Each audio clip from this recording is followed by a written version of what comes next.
என்ன ரெஜிஸ்டர் நம்ம EB department revenue இருக்குல்ல? ஆமா. இதுல ஒரு 11 சீட்டு வேக்கன்ட் இருக்கு. சரி சார், சரி சார். நம்ம படிச்ச பசங்க தெரிஞ்ச பசங்க இருக்காங்களா? 11 இடம் வேக்கன்ட் இருக்குன்றீங்க. இபில பாத்தீங்கன்னா ஏஇ போஸ்டிங் வந்து 10. எவ்வளவு சார் வருது? 10. சரி சார், சரி சார். ஆமா, ரீடிங் இருக்காங்களா வீடியோட அந்த செக்ஷன், வேற அக்கௌண்டன்ட் பணம் வசூல் பண்றாங்கல்ல. ஆமா சார், ஆமா சார். அந்த டிபார்ட்மெண்ட். சரி சார், சரிங்க. ரெவன்யூல வந்து தாலுகா ஆஃபீஸ்ல வந்து junior assistant. Okay sir, okay sir, okay. ஆமா, அதுல வந்து மொத்தம் 3 சீட் இருக்கு, 4 சீட் இருக்கு ஜூனியர். சரி சார்.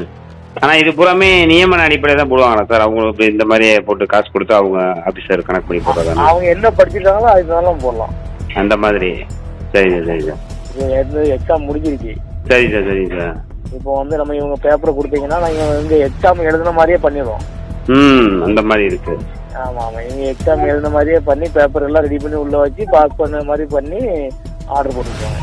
போட்டு விட்டுருவாங்க. பரவாயில்ல, பரவாயில்ல. ஃபர்ஸ்ட் வந்து நிறைய இல்லை, ஃபர்ஸ்ட் ஒரு 20 ரூபா கொண்டுருக்கோம். 20னா 20,000மா? ஆமா ஆமா, அட்வான்ஸ் மாதிரி. ஆமா, அது என்னன்னா கன்ஃபார்ம் பண்றதுக்கு. சரி சார், சரி சார், சரி சார். நாளைக்கு ஆர்டர் போட்ட முறை பணம் எல்லாம் இல்லைன்னு சொல்லிவிடா இல்ல.